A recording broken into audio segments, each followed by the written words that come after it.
everybody. It is the Paranormal Misfits podcast. I am your host, Chrissy. And I am your host, Nino Daniel. How is everyone doing today? Don't respond. We can't hear you. I'm tired. I'm just tired.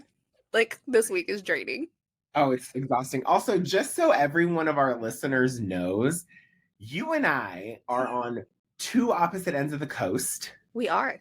You are on Eastern Standard Time, where it is approximately 10:23 a.m. It is. I'm on Pacific Standard, where it is a daunting 7:23 in the morning. I've been up since 5, as I'm sure you have, but also, I think in your defense, you have kids. Oh, yes, I do. And Roland is if I don't get up with my own alarm clock, Roland is the alarm clock. Honestly. Because I'll get the rollover and, Mommy, it's morning. And I'm like, yes, it is. And it's also Saturday. And Mommy wants to sleep in, but you won't let me. Oh my God. Gremlin. He loves me calling him a gremlin, by the way. I've heard you say that umpteen times, friend. Yeah, like he is. And he's like, I'm a gremlin. And I'm like, oh my God, you're like, you don't need to be, though. It's fine if you're not. You're not. It's just. But at least I got him out of the Michael Myers mask. He was in that for like 3 months straight. Like every morning I'd wake up and a baby. I'm not even kidding you. Out of the fear, I would punt a baby. No, I wouldn't actually. That's a joke. Like, I'm not, like, Nino Daniel is not, I don't. But, like, you know what I mean? Like, the knee-jerk reaction of something in a Michael Myers mask is running towards me. Fight or flight kicks in, and I usually will fight because the hood rat in me still exists. Like, still. So oddly enough, before we get into our episode, which Nino has deep dived and is going to give us all of his lovely feedback on the movies that have so far came out for 2024, which I'm very excited that you've seen. That's right. And not a paid person. By the way, I do want to specify this. Chrissy brings up a good point. All of our movie reviews and everything that we're doing are completely our own opinion. We're not paid to talk good, bad, or ugly about any film. Mm-hmm. We're not paid to talk about good, bad, or ugly about any horror convention, anything like that going on. If you're listening to this and you're inquisitive about what a sponsorship with Paranormal Misfits podcast looks like, reach out, say hi, and we'll talk. That's right. And you don't have to be just like horror themed either. I love coffee. He loves tea. I literally am not even kidding you. Some of you who are watching this online might see this, but it is a literal ceramic ghost face mug. That's right. With bee pollen black tea and like fresh honey. Oh, that sounds so good. I'm not gonna lie, mine's from the Paranormal Coffee Co. It's in I'd turn it around, but it's the biggest mug I have, and oddly enough, the biggest mug I have is for Christmas. So. It says police. Babe, I hate to break it to you. You're about 7 months early. 5 months later, you're 7 months early. Oh my God. Oh, right. So, squirrel. The AV is HDing today. It's hyper today. So going back to our story about Roland being in the mask, right? So when Ray and I first dated, we lived in a townhouse, and Aiden was about 3 or 4 at the time. Aiden was that kid that was he was the silent type. Never heard him walking. Now you hear him walking everywhere. Like, the kid's like a clunker. But but like, he popped up one day on Ray's side of the bed one morning, and Ray was in a deep sleep, and he felt, you know how you always feel someone staring at you? I mean, I don't like to, but yes. You know that so it woke him up out of his sleep, and he was like mid moving, like threatening moving, and I was like, Ray, that's a kid. Ray, that's Aiden. Calm down. Calm down. And he's like, worst. Oh my God. So then he gives Aiden a hug. He's like, I never hit you. Oh my God. Kids do and say the darndest things. It's not okay. We're like social norms, guys. Social norms. You don't just randomly walk up on somebody. No, don't do it. No. The thing is, like, please, and if you ever see me in public and you're like, oh my gosh, it's Nino, please just like yell my name from 25 feet away so I at least have an indication of what direction to look in. Like, I Get get me. scared so easily. Oh my God. So like, I think it's the adrenaline that comes from it because I hate being scared, but I love haunted houses. Oh, Like, what an impeccably perfect segue. um, listen, I love being scared as much as the next person, and one of the ways that I like doing that is going to horror movies that have come out.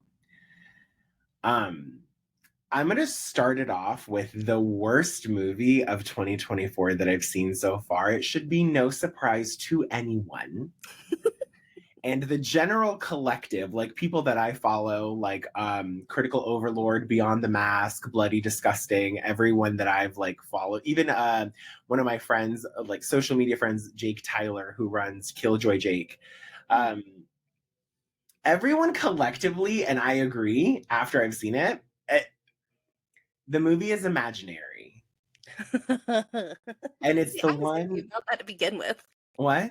I was iffy about that one to begin with because, like, a bear. What made you iffy though? So it was the take on imaginary friends, right? But like, normally when we do like imaginary friends for movies, we're usually using like hide and seek, Yeah. like hide and seek. That We're movie. doing like more with it. Yeah. And Yes. I feel as though this movie had the foundation to be utterly successful. Mm-hmm. And I mean it wholeheartedly. I was watching the trailers. I was like, okay, this looks good. It's Blumhouse, which they're not batting 1,000 for me, babe.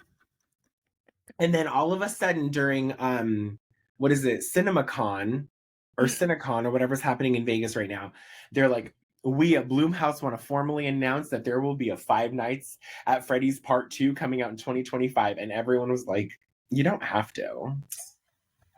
We need to do this again. Like, Did you guys not learn from Part 1? But granted, I think their saving grace in Part 1 was Matthew Lillard. Anyway, back to Imaginary. Gorgeous man. So stunning. You want to talk about that post you made on the Misfits Instagram where it's like where I learned red flags? Yes. You and Billy, I would not listen. Anyway, I'm not going to say this. We're not going to get into this right now. That's we are for a a different episode, guys. Just kidding. So with Imaginary, a couple of the things that I wrote down it was just not the best movie. Okay. Right. So much more could have been done in the sense that the storyline took what the movie was, I think, like at the 90-minute mark, but tell me why things didn't start picking up until like 15-20 minutes before the movie wrapped. I hate when movies do that. I hate it. The script was terrible. So we'll just call it. You were saying that the teenage girl's whole persona was. When I tell you it's not her fault. It's not the actress's fault. It's like what is the equivalent of a dramaturg in the cinematic universe? I don't know, but whoever that person is, Chat GPT'd write me a script for teen angst and add a little bit of like whatever they were doing in the movie, Molly, Oxycontin. I take Claritin, so I'm fine. Like genuinely. Whatever like script they gave her to follow for her character, God bless America, that was the worst. And then every single shot in the movie was like, hey viewer, it's me, the movie.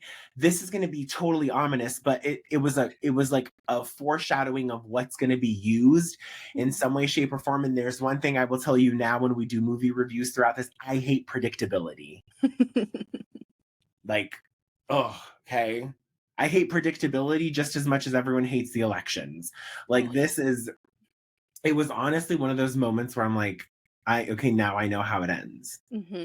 And they showed you in the trailer what the demon Chauncey looks like. They did, didn't they? Yeah, when that guy is in the hallway, when the guy who's trying to feed the teen girl, like whatever it was, like, I don't know. Oh, yeah, when he comes out. Yeah, and then it's on that little like wire thing that goes back, and like first of all, I will say DeWanda Wise did a wonderful job. She was our She's lead. gorgeous. She was our girl. She looked stunning in the movie. There was this one part where she is like uncovering stuff about Chauncey, and whoever the makeup artist was who put that random blue streak of paint on her face, jail. Right now. Go to prison. You know what? That person needs to go to prison, find the Epstein client list, okay? Then get a pen pal from federal prison, read the list on the federal prison pen pal list that's being recorded, and put that up on social media so at least we have something to go off of. Anyways, That's right. The script, when I say the script was terrible, that whole like when the girl was like, maybe we shouldn't be friends anymore, Chauncey, maybe we should play together. What? If the movie is set in 2024, right, what 6, 7, or 8-year-old is playing with a stuffed animal? Do you know what 6, 7, and 8-year-olds are doing? Absolutely. I had them. They're trying to review toys on YouTube. They're trying to make their millions. And they're trying to make their parents like retirement money. All right, so already illegitimized. The plot, not the kid. Honestly, today's a great day to pick and choose words. I'm going to take a sip for my Ghostface mug. Chrissy, your thoughts? Oh, so I was trying to, because, I like to prep for our episode. Yes. And I was like, okay, I'll watch it if like I can catch it on Max or something, right? Yeah. And I typed it in, and it was on Vudu, and I was like, oh, okay, because like renting is like $3.99, and it was $5-6. Right. Well, I get on there and it's like $19.99. I was like, no. On Vudu? I think so. I think it was. Yeah. I want to specify $20 plus tax, probably, to rent Imaginary on Vudu. And don't you get like also Vudu sponsor us? I was like, shout out to Vudu for potentially sponsoring us. Please do. Right. Don't you get like, doesn't Vudu give you like, once you start watching, you have 48 hours to finish? But the rental stays in the bank of your Vudu account for 30 days unplayed. Right? Really? I don't know, because I like when I rent it, I usually try to immediately watch it so that I don't forget, because I am one of those people. I'll forget. So what happened with Imaginary? Did you watch it on Vudu or no? I'm looking like a short-haired Jesus today. I mean, yes. So I will never, if I'm renting something, I will not pay higher than like $4, $5, $6. Yeah. Because I bought Monster Mash for like $12.99. And I'm like, that makes sense. Because it was like $4 to rent. Oh, yeah. But see, Imaginary, they wanted $20 to rent it. And I was like, no. Absolutely. No. Because they know they did bad. So they're trying to make it up in streaming. Best wishes. Thoughts and prayers. Thoughts and prayers. But no, I would never watch it. To me, it didn't look good, because like I said, usually when movies like to do the little trope of imaginary friends, right? It's normally a psychological thing. Right? Yeah, there were elements of that, very slightly. Very slightly though, because like they ended up using like kind of like the cryptid lore of, oh, let's see what different imaginary friends look like, and they're not fucking imaginary friends, they're ghost guys. They're ghosts. They're poltergeists. Like, everyone's got a fucking poltergeist in different fucking lore. Like, are you kidding me? You heard it here first. Like, hide and seek, like I said earlier, hide and seek is a really good example of an imaginary friend done right. Because you didn't know 100%. Who it was. With the knocking, right? That got me. Right. So yeah, no, like it has to be fucking free for me to watch. Like, Babe, it has to be on Tubi for me to even consider it. yes. Like, Do not go on one of my paid subscriptions. Thank you. what were your thoughts on Monster Mash? And before you say anything, Monster Mash is a movie that is written and directed by a new friend of mine, Jose Prendes. I hope I'm saying that right. First off, I love when I was like Monster Mash, like the Graveyard Smash. It's my brain at first, and I'm like, oh gosh. So I rented it. No, I bought it. Mainly because like just the little preview it gave me, Dracula's fucking cheekbones. Can we talk about those? Up the fuck to here. Oh my gorgeous man. Gorgeous man. Did you see his Instagram? No. Oh, that man is beautiful. Oh my, I'll have to now go. That man is literally the picture people show their plastic surgeon when they say, I want buccal fat removal.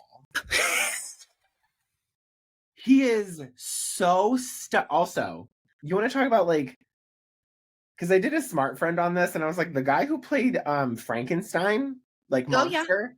Oh, yeah. Babe. I just like they were. Why is he hot? Like, I don't know, and why is he so caring? Like I read Frankenstein when I was like 8. I remember how brutal that book was. Like, can we also talk about they picked the perfect Dr. Frankenstein because that man plays a douchebag in everything but he does it so well. And like he, to me, captured a really good essence of Dr. Frankenstein with like the really aloof, not actually having that connection with his monster that he creates and uses. The person in reference that you're talking about for Dr. Frankenstein is, and I'm looking this up on IMDb. I think it's Michael Madsen. Yeah. And one of his roles, because I saw him and I was like, Kill Bill. I saw you in Kill Bill. Yeah, 100%. Yeah. So, like, if you need a reference point, guys, Kill Bill's the reference point. Kill Bill's the reference point. That was a good one. Yes. I'm really I was really excited to see it because I feel like, and you captured this best with what you said on Instagram, it really is like just a good movie. Like, obviously you can tell there's like differences with like, I don't know, independent versus not, but yeah, you can tell based on budget usually. Sure. Like if it's an indie. But he did it like that. Jose made that set and that so ambiance and everything was so gorgeous. I was like, oh my God, this was better than like, because I love the ambiance of the Dracula movie with Gary Oldman. Yes. Like that, like it was almost to that point, and I was like, I just love it just because I could watch it just for the artistic factor. It's submersive. It really is. I enjoyed that one. And shout out to the cast and crew. Shout out Jose. This was something that like also it had a limited release in theaters, but only on like the East Coast. And it was in about 6 or 7 cinemas, I think. So shout out to the fact that he's an independent movie director. It made it to cinemas for a couple of days. And again, we're not sponsored by these folks, but you can watch this on Vudu. Oh, yeah. And I'm not going to lie, there wasn't one unattractive, well, aside from Dr. Frankenstein, but there was no unattractive person in that movie. Oh, like, they were like handsome and pretty. Oh, the witch was gorgeous. Gorgeous. My God. Okay, let's give her flowers. Hold on. Right?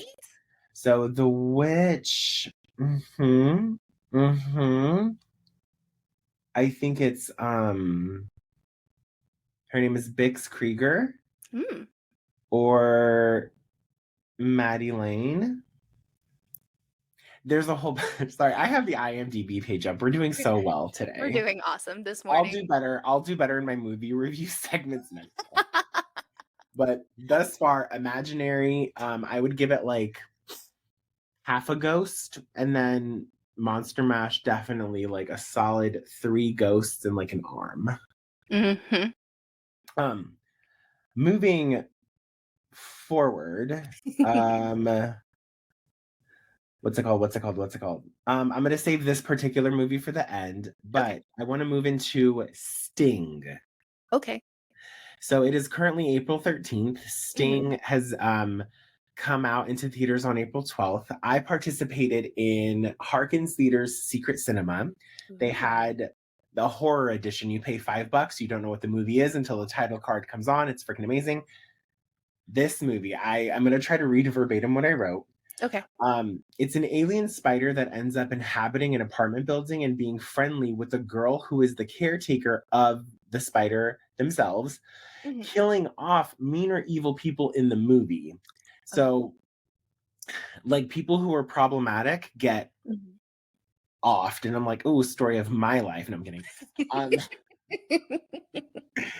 Um, it definitely harks on the fact that, like, the spider, even though alien formed and whatever, was trying to create some version of a family. Mhm. The girl was obviously, her mom was previously married, and her stepdad and her mom had another baby, and she's like trying to, like, it kind of looked like she's trying to leave the family. Uh-huh. So, like, it's almost like one replaces the other kind of thing. Like, if the spider is Oh. trying to make a family and the girl is trying to leave her family, maybe those two can, like, do things. I don't recommend coercing with arachnids. That's just me. It's like a preference point. Um, It's the legs, guys. It's the legs. Too just, many. like, Just a eight little legs, like, all of my orifices are gonna get clogged at this point. Like, all eight legs. Like, just what um so I will say the movie is really well done. Mhm. Fantastic use of a single set. It's filmed in one location. Oh. Um, I think it was filmed in New Zealand, but they set the movie in New York. Figures. Yeah, They have like ungodly. They're kind of like Australia yeah, with like their yeah. You can wildlife. literally, like, disguise it as whatever. Mhm. Really well done. It was more jump scary than anything. Huh. Like, there was a lot of, like, parts where, like, the spider is doing some attacking, but there's, like, a cutaway. Oh. So that's okay. It has obviously a lot to do with family bonds, and they do a fantastic setup for part two. That sounds exciting. I'm not gonna lie. I love those type of I love jump scares. So I yes, do. it was good. Yeah.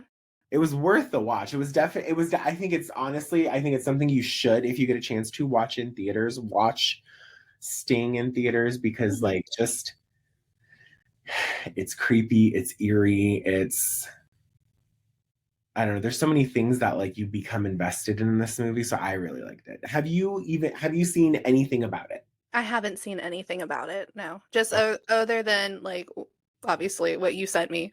Um, I didn't do a deep, and I'm sorry, I didn't do a deep dive no. on it. But alien movies. First off, I love alien movies. Yeah. I love the fact that they use, the family bonds and stuff. It It's kind of always, like, reminds in me, alien movies, right? huh? Isn't that always, like, in alien movies? Not necessarily. I mean, um, Not depends my really. first thought being E.T. Not no one will save you. Not that one. Mhm. E.T. frightened me as a child. I'm just gonna put that out there. I live in Jacksonville, right over in Florida, and we're about 2.5 hours out from Orlando, give or take, depending on how terrible I-4 is. So when I was a kid, I'm a Disney kid, right? I've been to Disney. I can't even tell you how many times. I got family that works at Disney, Oh, but say less. right, say less, guys.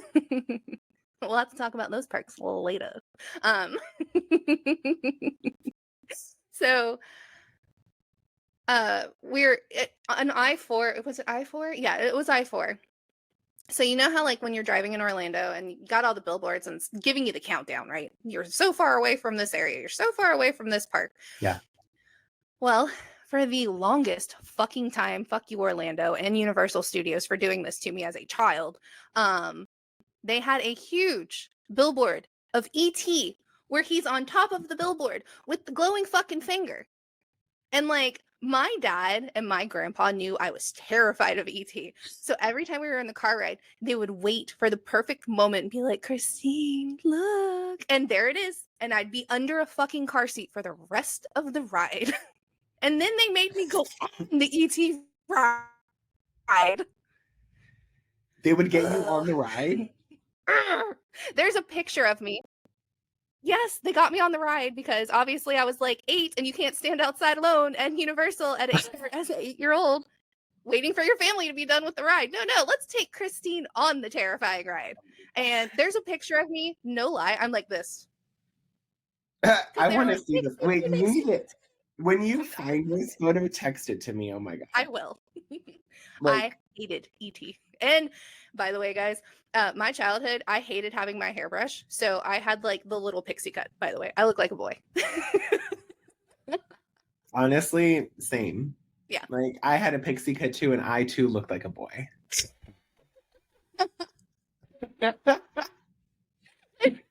But so back to your movie Sting. When you were talking about the plot, it kind of reminded me of that one. Wasn't it a vampire movie where like the little girl has like the issues with her family? No, it wasn't a little girl, it was a little boy. Where he's having issues with his family or whatever, and like a little girl's like befriending him and he only sees her at night and she's a vampire. Let the right one in. Yeah. That kind of what it sounded like to me. I was like, similar to that, yeah. Okay. It was like honestly Sting gets like a solid 3.5 ghosts. And the only reason I say ghosts is because on my side as a content creator, my little like audience base, I call them my little spookies. So but yeah, Sting was good, Monster Mash was good. Okay, I am down to my last 2 that I've seen. I know also I want to preface, I know so many movies came out, y'all.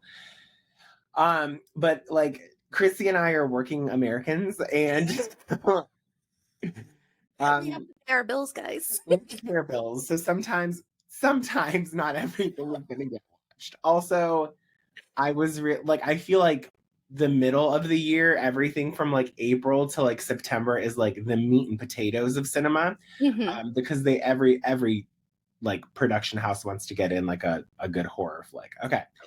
I'm gonna go into, this is kind of like a 2-parter because I wish these next 2 movies that I'm going to talk about were served as a double feature. Ooh.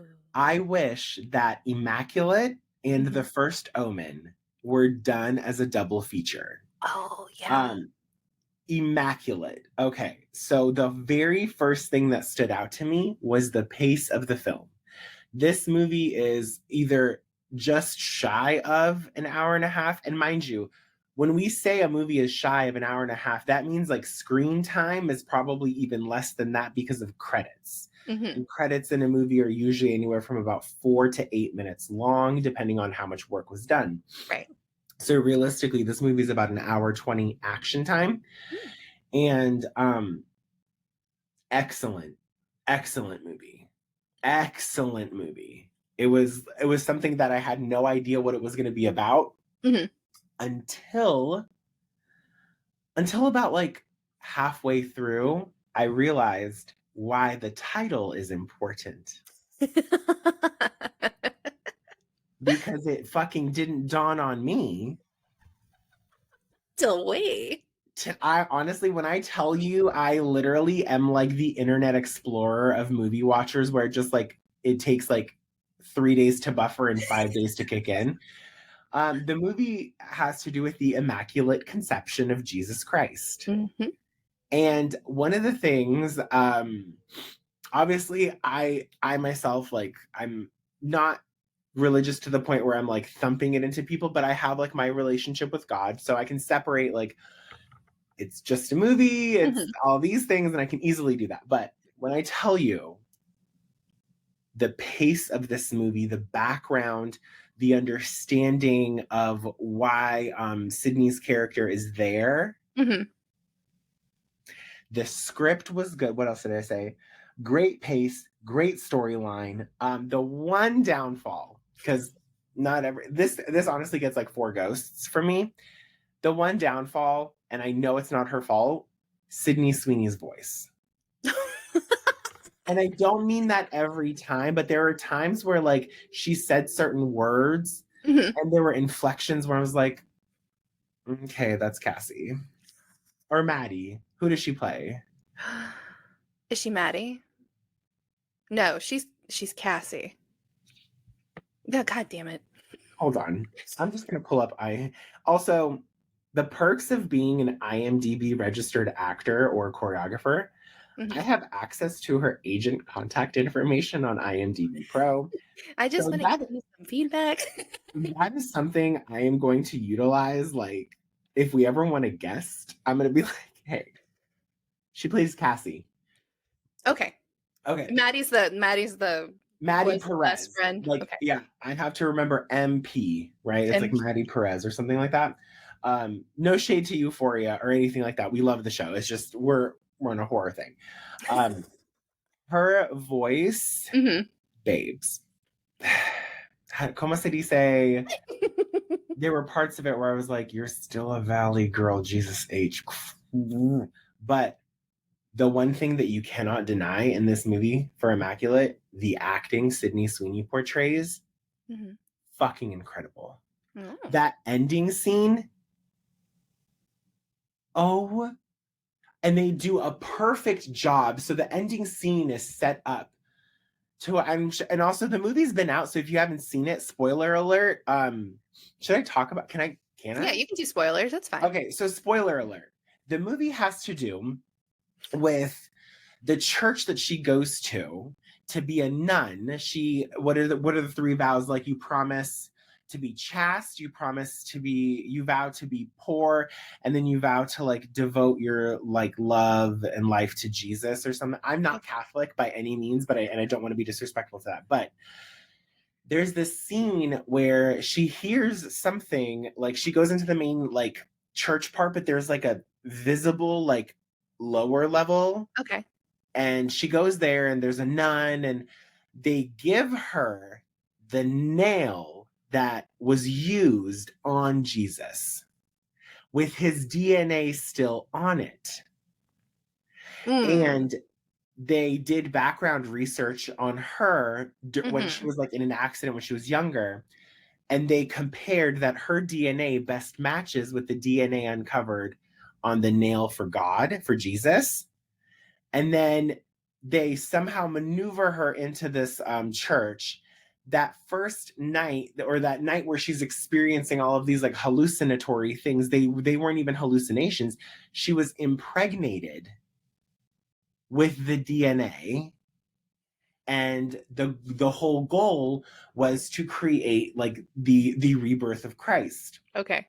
But there is something about where like it obviously isn't, and it's going to come out like a demon. And so the movie's going good. Like after that, that was like the jump scare, that was like the horror scary part in the beginning. Then there's this great storyline of like the nuns, and there's great tropes between like protagonist, antagonist, fantastically done. And then Sydney Sweeney's character gets pregnant. But the church is like, how can it be? Oh my gosh, a virgin getting married, and her like things that happen in a woman's body. And I don't know this because I don't have a body parts. Well, like they can like this bone is still intact and this thing is still tight, and this, it was like, oh my gosh. Come to find out that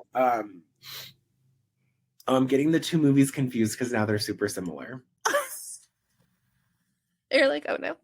But basically, the girl who was like the villain in the movie, it was supposed to be her to give birth to God. And she turned on Sydney Sweeney because she was like, it's supposed to be me, you bitch. She tries to drown her in a she's like, mind you, Sydney Sweeney's character is full-blown preggies, and like the villain is like trying to drown her in like a tub. And this movie, I believe, is set in the 70s. So basically what happens is she realizes, as she had watched another woman who was impregnated, they literally show this. They show a demon hand coming out of a vagina. Oh. And like it cuts away. And so Sydney's character caught on. And let's just, rather than calling it Sydney's character, hold on, folks. Jesus. I'm doing good, babe. I'm doing, mind you, she executive produced this movie. She plays Sister Cecilia. Okay. So Sister Cecilia is like, what? She catches on that she is bearing the birth of Jesus Christ. The thing is once you're in this church and once they've done what they've done to you, they don't let you leave. So she had to come up with a plan to escape. Oh. Her plan to escape was chopping a chicken up and using chicken's blood around her vagina to embody a miscarriage. Okay. Now here's where smart and dumb friend come in. This was the perfect plan. Perfect plan. Okay. Why did she discard of the carcass of the chicken underneath her bed? Excuse me? Move that to a trash can. Move that to somewhere where it's going to take people a longer time to find it. Because what had happened is like these two, this translator and this driver are taking her. They're in on it too. They know what's going on. They take her to they start taking her to the hospital off campus, off church grounds.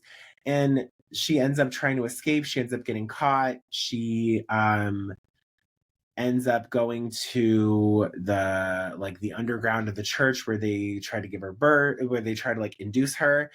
And the last like 15 minutes, she thought she escapes. The guy who is the translator ends up living, and he's like, this prophecy will be fulfilled kind of thing. And then they go into the catacombs of the church. Oh, Jesus.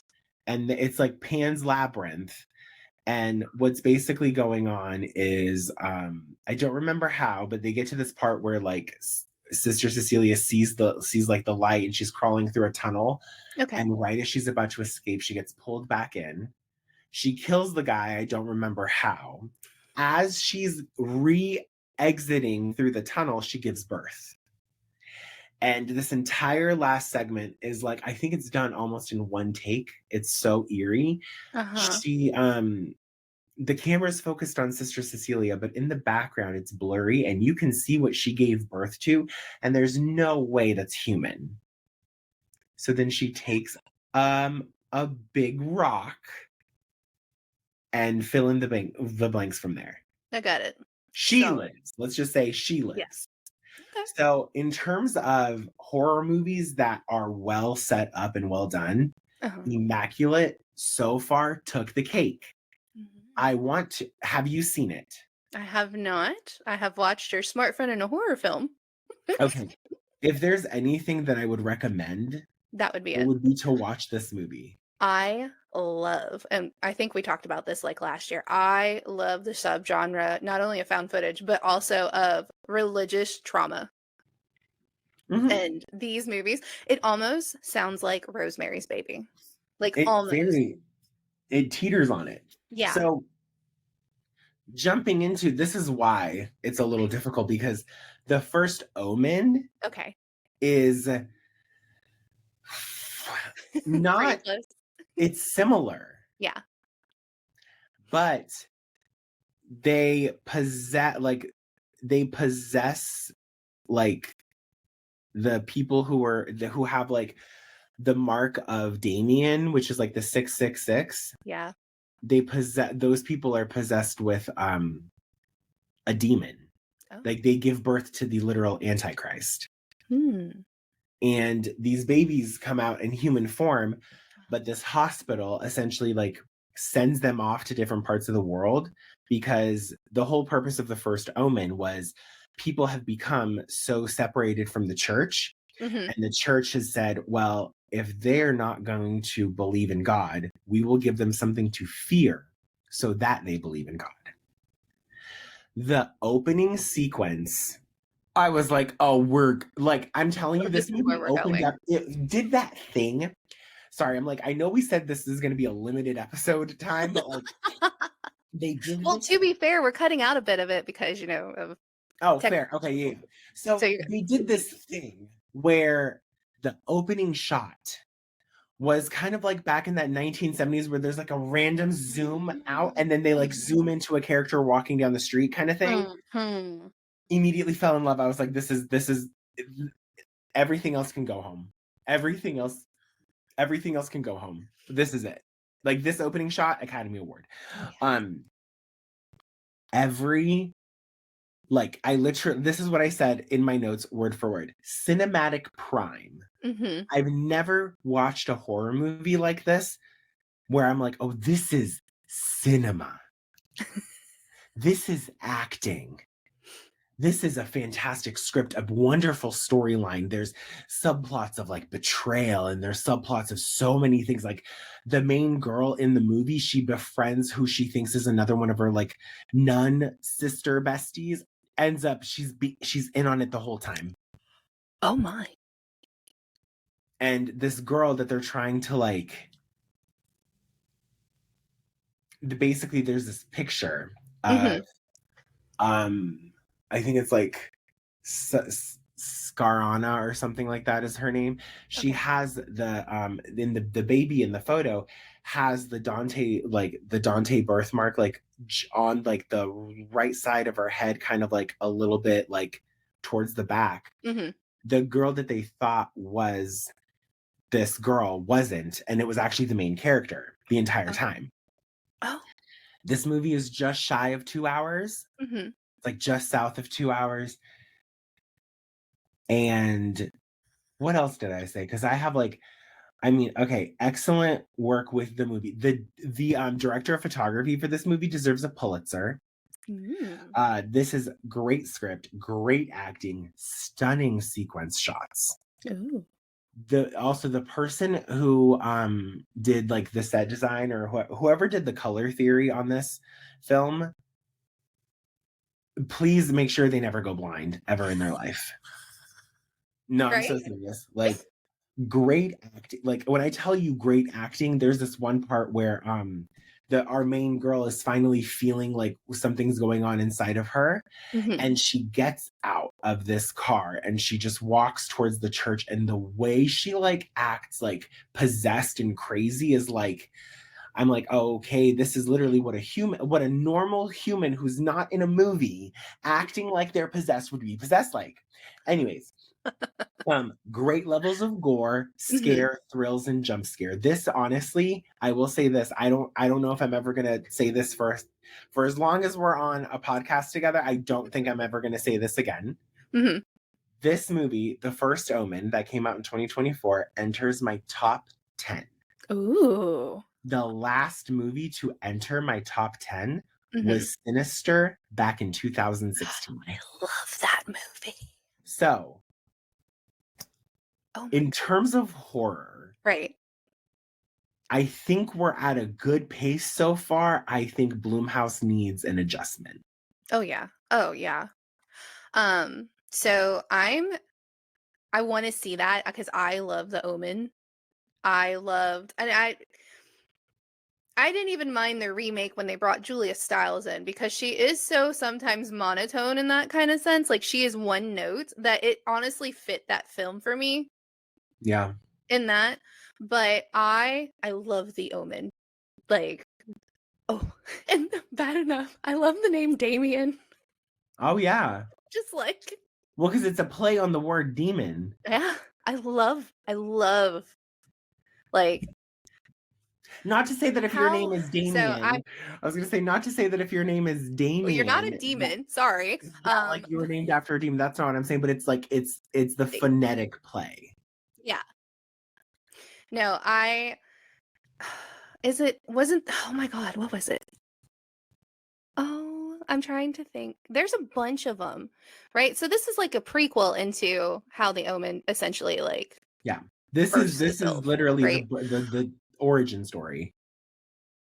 Okay, And I think I'm confusing it with another movie, origin story wise, and I can't remember which one it is. It's one, and it deals with possession, so I know I know I'm off. But I love when you're able to get a good origin. Yeah. Like I love it because most of the time people really miss the mark on those. Like honestly, every time it feels like people miss the mark on origin stories. I'm with you on that. When you were talking about like a possession movie, I was like, oh, do you mean Repo Man? But like that's different. That's a different No, not Repo Man the musical. I'm sorry, Saw the musical? I'm sorry, Saw the musical? I'm sorry, Scream the musical? Yes. Wes Craven is turning in his fucking grave. Absolutely. Okay. What have you seen so far that I might have missed? I haven't seen anything new, essentially. I've been trying to catch up. Do you have Shudder? Did you get Shudder yet? If I said no, what would you do to me? I would be so appalled. Okay. Because Shudder has really good originals. Yes, I know. Yes. They have fantastic originals. And it's so funny because when you and I get on like the little soapbox about horror comedy and how it is, that's a good genre to get into. Horror comedy is great. Look at Jennifer's Body. I know. Deadstream. And it's so funny. The guys on the You Run podcast had covered Deadstream. And what I love this movie. It's so stupid. Deadstream? Deadstream. So basically what it is think of like you remember how Jake Paul had his fall from grace for YouTube and he tried to like I thought he still was on that fall from grace. I'm sorry. He's a fucking idiot. Like, how are you going to talk shit and make the most asinine fucking rules to fight Mike Tyson? It's Mike Tyson. There's a whole chicken brand named after him, Jake. Like, there's a reason why people don't fucking try him. But anyways, off subject. So basically what happens is there's this YouTuber, a streamer, right, who has his fall from grace and he lost everything, right? He lost all of his sponsorships, he lost all of, he's losing followers, people don't like him. If they hop on his stream, it's to really like troll him. So he's like, okay guys, to prove that I'm sorry, to prove this, right, I'm gonna go into a haunted house. I'm gonna go to this haunted, dilapidated house. That sounds really smart. Going to live stream it. It was so, oddly enough, the main character is also the director and the producer. It's completely like indie, right? And he uses it's so stupidly like hilarious. I love it. He's live streaming, he's wearing GoPros, he's doing all the things. And like when he starts getting scared, it's fucking funny. Oh my god, it's so funny. But I swear to God, you better get Shudder. Okay. I'm not endorsed by Shudder, but oh my god, what are you doing? We've spent 30% of this episode talking about what we're not endorsed by. But no, I can spend fucking hours on Shudder. Like they have all genres of horror, and they have it all broken apart. They have like the old 70s. They went as far. I think there's some from like the 20s and 30s they still have on there. Holy shit. Okay. When I mean like it's nothing but horror. It's nothing but horror. Shudder. That one, like, love it. Let's go. They have all of the, what do they have? They were the ones that did the origin story for Hell House. Oh, Hell House LLC? They have the origin, so they have most of them on there, but they also have the origin. That was kind of a, it was, didn't I think I did Hell House LLC 2015 or 16, like for Smart Friend. Meh. I mean, so the first one was good. Obviously, they used the whole thing of clowns and fuck clowns. It's super topical. Like, I know. Ugh. But the idea behind it was really good. Like the very first one. I thought it was like ingenious, but honestly, like, they kept going with it, and I'm like, now you're losing me. Didn't they Now do like 4 films or something like that? They did like weird amounts of like spin-offs, and I'm like, you guys, we like listen, you guys don't have to Bloomhouse everything. Like we don't, not everything. You know what? Not every story needs to be told. No. Just like, can we stop trying to remake Blair Witch Project? Can we stop? Didn't they announce that there was gonna be They're touching on it again. oh, you know what else they've announced at CinemaCon that I'm super excited about? Okay. Scary Movie 5. I heard. Scary Movie 5. But it can only happen if they bring on Regina and Anna, though. Because to me, those were the ones that kind of made the Scary Movie franchise. Sean, Marlon, Mhm. and then Regina and Anna, like those are our top 4 that always have been, always will be. Right. They have so much to go off of. On this topic though, I think this is like a great way to kind of like go into what else is coming up. What are you excited for? So where's my little, oh crap. While you look for that, I will tell you there is one specific movie that I'm looking forward to. Okay. And it's Long Legs. Okay. All right. Let's talk about this real quick. Tell me. So, I like the premise of the idea of the movie. Okay. Oh. I'm going to start with that. However, ladies and gents, she does not seem satisfied. Nicolas Cage. I hope he has a smaller part. I think he does. You gotta also it's Nicolas fucking Cage. No. I know. Oh, okay. You're not on that train? I'm not on that train. I'm a Keanu Reeves person. I really am. Oh. Like, with Keanu Reeves, you are getting Keanu Reeves. No, trust me. Keanu Reeves could like fart, and I'd be like, "Get me a cameo." Right. Like, give me a cameo video of him farting. But Nicolas Cage, and maybe it's just because like, so I was prepping to get ready to interview some people who had theories about aliens and extraterrestrials and what they're doing and stuff, right? So I was like, okay, let me get in the mindset. Let me watch a horror flick based on aliens. So I said, okay. So I'm sitting there, and I don't remember which streaming service I was on. Oh, you know what? I do now.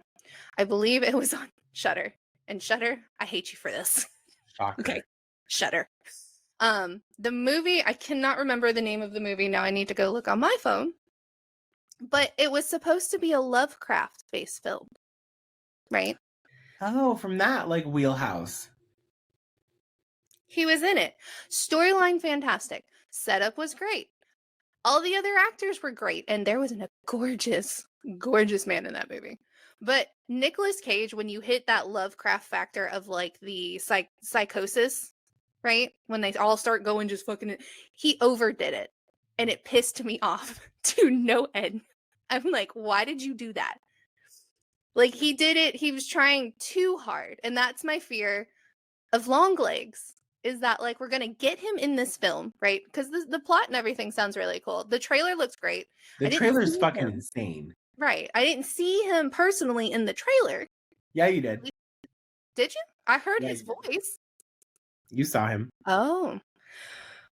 Okay. But my issue is Nicolas fucking Cage. And Nicolas Cage, if you're listening, if you happen to be one of those. Yeah, Nicolas Cage, if you're out there in like the ether of podcasts.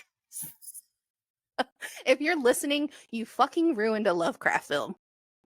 And I hope you do better with Long Legs. I will give it a chance. Just know I won't go in with high hopes.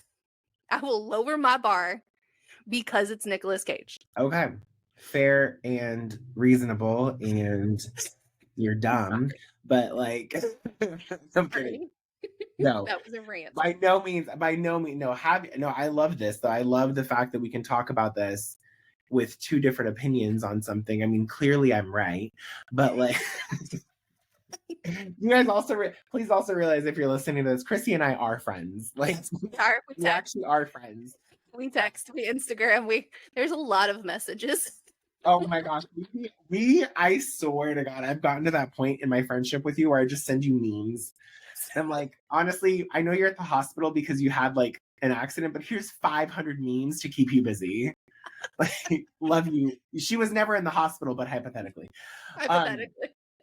I think that the thing that I'm seeing now, so not only with Long Legs, but with the upcoming Hunter Schafer movie, Cuckoo, That looks good. which takes place in the Appalachia.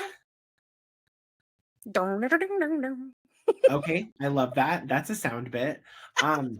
What I'm beginning what I'm beginning to see is that the production house Neon They're coming out is with them. I think they're about to take Blumhouse's place.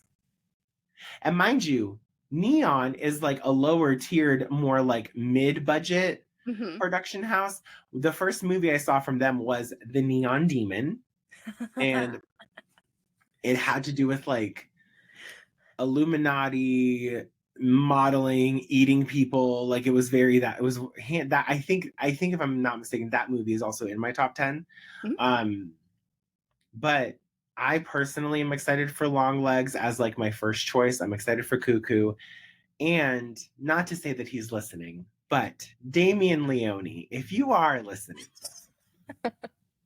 We're gonna tag you in everything, so you do have to listen to us. Damien Leone, I am so excited for Terrifier 3. I've loved what you've built with the world of Art the Clown. Some people will talk about Terrifier. I go back to Hallow's Eve, Mm-hmm. Which was that like sort of like anthology horror. And I'm really excited. Just I think 2024 for horror is almost reminiscent of 2022. Yes. Yes. I am very excited. One, I want to see Abigail. Oh, seeing that next week. Oh, I'm so jealous. I got pre-screenings.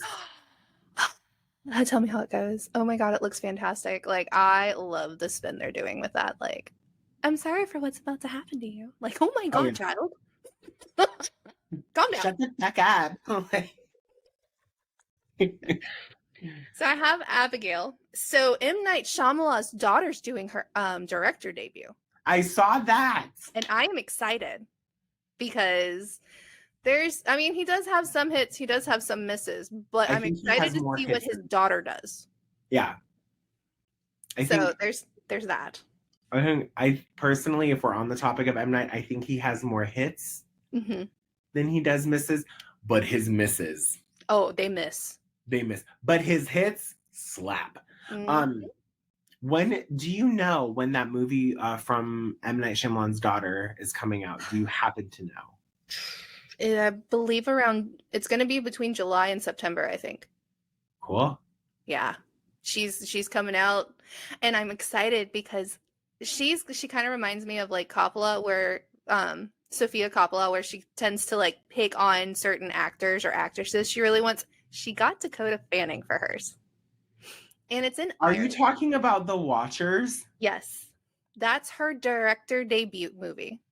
I'm excited for that. I'm not a huge Dakota fan.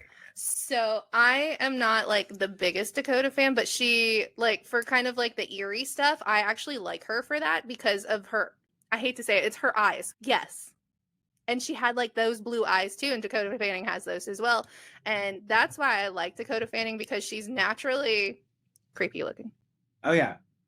I feel like that is going to be something I watch hands down, just because it's a horror movie. I mean, I'm not going to say, I shouldn't just say that I'm going to watch it just because it's a horror, but it looks good. Trailer-wise, it looks good. There's a potential for a great storyline. And M. Night Shyamalan also comes out with a movie this year. Oh, what does he come out with? It's called Trap. I've heard that. Maybe I haven't. Question mark? I mean, it's worth a shot. I don't know yet. I caught it on, I think IMDb was going through like the list of stuff that was coming out, and he was part of it. She was part of it. I I don't know how I feel about the Speak No Evil remake. Mm. See, I'm not really sure. I keep seeing like the previews and stuff and like I don't know. Not I'm. mm. It is what it However, is. because I'm a huge tarot lover, the It movie looks stupid. it does, but I want to see it. Okay. They Because got what's her name? Avantinka, who played Karen Shetty in the Mean Girls musical. yes. This movie looks like, and I'm gonna be so honest, this looks like, what was that one movie? It's very like reminiscent of like a Truth or Dare from Bloomhouse back in like 2020. So people were comparing it to, oddly enough, I think it was the Talk to Me movie. Oh, Talk to Me sucked ass. I know. I know. I remember you and I talked about it. Talk to Me literally like I shit cleaner than that movie came out. Talk to Me sucked actual. So I'm like A24, what the fuck? Mm-hmm. Did you go to the Bloomhouse like warehouse and get like a script that wasn't fucking working for them? Let me pick out your trash can real quick. Out of all the bottom of the barrel scrapings, y'all chose Scum to cook with. Got it. Cool. Yep. Mm-hmm. I don't know. I feel like this year is looking good. It is. It is. It's looking really good, and I'm interested to see some of the remakes, like Nosferatu. Oh, that's like December, right? Mm-hmm. Yeah, And it looks really good. There's also another Bill Skarsgård, Boy Kills World, that's coming out, but that's like they just announced that, and I feel like, is it Bill Skarsgård? Because he's also, isn't he doing The Crow? Is that Bill? That's Bill. Am That I is Bill. confusing him? Yeah. Okay. Yeah. He's doing. So I kind of want to see that. Everyone's like trashing on it, but I want to see it because I like different artistic I just want to flares. see a topless Bill Skarsgård. Like I'm gonna be so fucking gay and stereotypical. Like I just want to topless Bill Skarsgård. Like when my dad was taking me to watch Brad Pitt and Troy, he's like, "Oh, you must like history." I'm like, "Yeah, the history of that ass." Like, How did you know?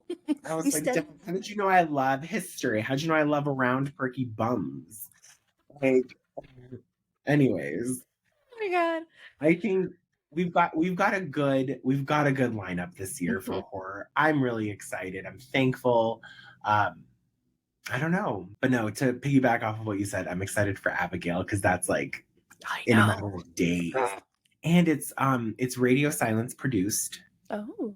And obviously they're known for Scream 5, they're known for Scream 6, they're known for Ready or Not. Ready or Not was fucking that was they also, Samara Weaving needs to be in more movies. Like she is an excellent scream queen.